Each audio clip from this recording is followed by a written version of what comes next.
Ken from Tennessee writes in, I travel a lot with my job and wondering how to find gravel roads or routes in areas that I travel to, mostly in southern Georgia or Florida.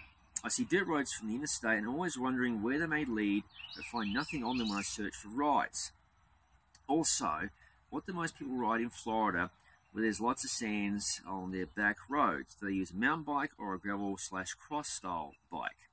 Just getting into this gravel riding and really appreciates it much more than I do with road riding. Okay, Ken, so I know exactly what you're talking about with spotting roads. I waste so much of my time putting together routes. I'll put a link up here in this video. I use a website for planning rides, but there's a lot of resources out there. My favorite resource for planning is ridewithgps.com.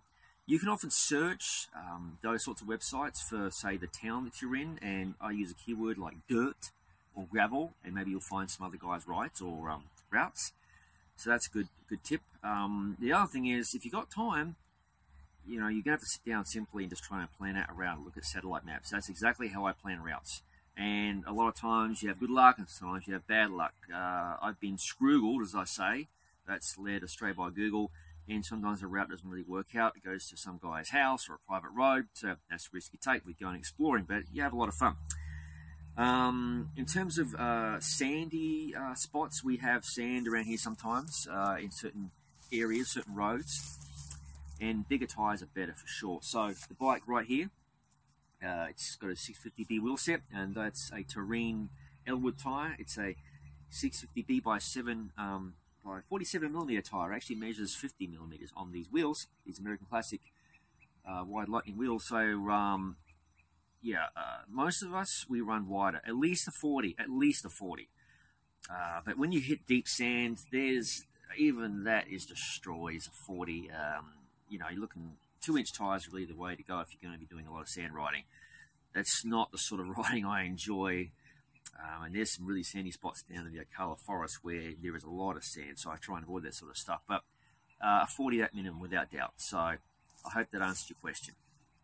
James of Peterborough, Canada writes in, I have a 2011 Giant Advanced TCX SL frame built up for riding around parks and carrying over barriers. Sounds like a cyclocross bike, doesn't it? This season I like to use it as a complement to my other bike/boat anchor, but I can't find any information on maximum tyre clearance. The Belgian Diesel, he's a friend of the Gravel Cyclist crew, lives here in Gainesville, Florida, rides a similar frame, and I believe Randy Andes, he's another mate of ours, is identical. Any idea on the fattest rubber I can kit it out with? James, I think it's 35mm, the max that frame will take.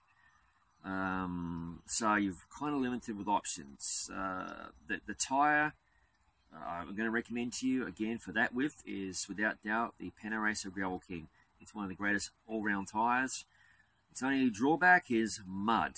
It packs up, like most of the tyres, in mud horribly. So your clearance is going to be zipped then, but fantastic all-round tyre. So I hope that answers your question. The final question for today comes from Dave of Southern California. Man, you lucky bugger. That's some beautiful weather out there. Hey there, I have an awesome Moth Attack gravel/cross bike that I thought you'd love to feature as a rider's rig. Dave has sent me a link. And, okay, so this bike he's talking about, I actually chatted back and forth with Dave about this bike over email. And so I don't want to spoil it too much by saying it here, but we're going to feature it on the site. But Dave's question is, you know, do you like to feature other riders' bikes on gravelcyclist.com? The answer is yes. I love seeing other riders' bikes, especially, say, unique bikes, say, hand-built bikes by builders from small little shops, overseas, the United States, anywhere really. Just something out of the norm. Really like something different and sharing that with the audience.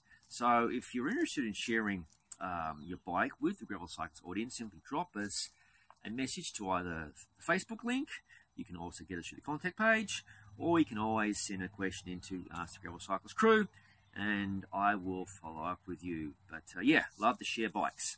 Thanks for the question, Dave.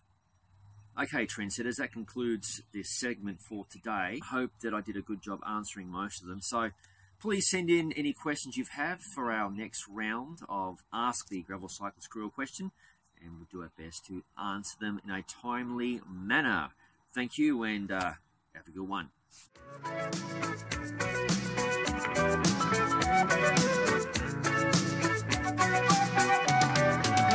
Traveling in a fried out